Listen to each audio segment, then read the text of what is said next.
السلام عليكم، مرحبا بكم اخواتي في الله. اليوم جديد وفيديو جديد. اليوم البنات جبت لكم وصفه الناس اللي كيعانيو وليداتهم من الحمى، من السخانه، من النزلات ديال البرد القاسيه البنات. وكاينين الناس اللي تصابوا بهذه النزله ديال البرد يعني 3 المرات، يعني في وقيته واحده. جبت لكم الحل البنات، الحل المعجزه البنات اللي غادي تهناي. وعيتي سيدتي ما تجربي في الدوايات بدون جدوى، واخا تشربي سيدتي الدواء عن تجربه راه ما غاديش تبراي. انا جبت لك الوصفه السحريه، الوصفه البنات اللي عالجت بها يعني العائله ديالي كامله، وعن تجربه البنات، وجربوا وحكموا. وكنتمنى كاع الناس هذا الفيديو اللي شافوه يبارطاجيوه مع الناس اللي يعني هاد النزلات ديال البرد راه صايبه العالم كامل. ودابا المشكله كانت تجينا وكتمشي عاوتاني كتجينا 3 المرات. هذا هو الحل سيداتي، لا الفيديو السابق اللي شاركت معكم ولا هذا البنات. والله العظيم جربوا البنات بلا ما تشريو الدواء. راه الدواء اخواتي راه ما غيدير لكم حتى شي افاده، وخصوصا في هذه النزلات ديال البرد. كاس سيداتي ديال هذا المشروب، هذا العصير هذا اللي غادي تبهرك النتيجه.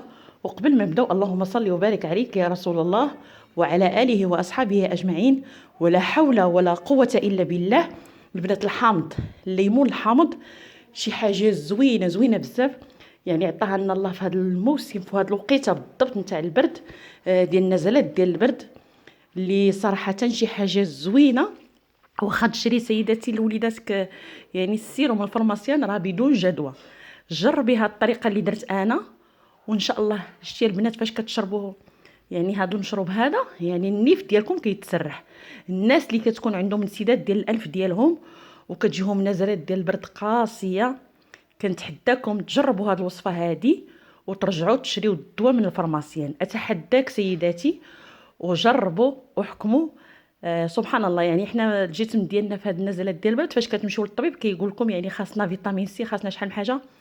فيتامين سي البنات موجوده في الليمون الحامض. وجربوا البنات، اعطيو لوليداتكم هذا الفصل ديال البرد وهذا الفصل ديال النزلات ديال البرد البنات، اللي شي حاجه غادي تشريوها يعني بثمن قليل قليل بزاف، بصح عندها فوائد كثيره. وانا جيت بعجاله نبارطاجي معكم هذا الفيديو، وبغيت انا غير الله يرحم الوالدين اللي جربته العائله ديالي كامله. يعني كانت فينا نزلات ديال البرد قاسيه، يعني لا من الكحبه، يعني لا من تبوريشه، من يعني العائله كلها مريضه. وهذه انا باش حرت هاد النزلات ديال البرد القارصه يعني غير بالحامضه البنات. جربوه. وتقدر السيده اللي بغات تعطيه لوليداتها وجاهم الحامض يعني حامض، زيدي معلقه ديال العسل الحره ورجعي للتعليق وكتبي لي، اكيد ان شاء الله غادي تبراي.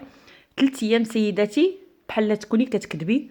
وجربي عن تجربه البنات. كنصحكم بالحامض. انا راه كنلقى الناس يعني في المدارس تيجيبوا ولادهم للمدرسه يعني في واحد الحاله صعيبه صعيبه بزاف، وكنصحهم بالحامض وكيرجعوا كيقولوا لي شكرا ليك والله يرحم لك الوالدين. وقلت علاش ما نشاركوش معكم باش تعم الفائده على الجميع البنات.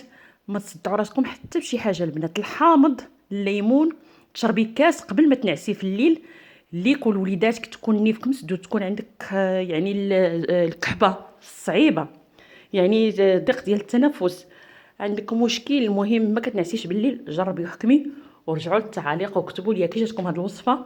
هذه الوصفه البنات شي حاجه زوينه زوينه بزاف، بلا ما تصدعوا راسكم بقوه الوصفات. يعني بزاف ديال الناس كيبغيو يديروا بصله غير مستحبه، واخا هي فيها فوائد كثيره بصح البنات ما قدوش نشربوها. بصح هذا الحامض الليمون يا سلام البنات لا جربتوه، يعني شي حاجه طبيعيه وما كنقتلوش المناعه ديالنا بقوه الدويات. فالبنات راه جربتها الناس كيعانيو يعني عندهم مناعه ناقصه وتيشربوا دويات بزاف، وعطيتهم هذا الليمون الحامضه البنات والحمد لله يعني براو وما كاين حتى مشكل.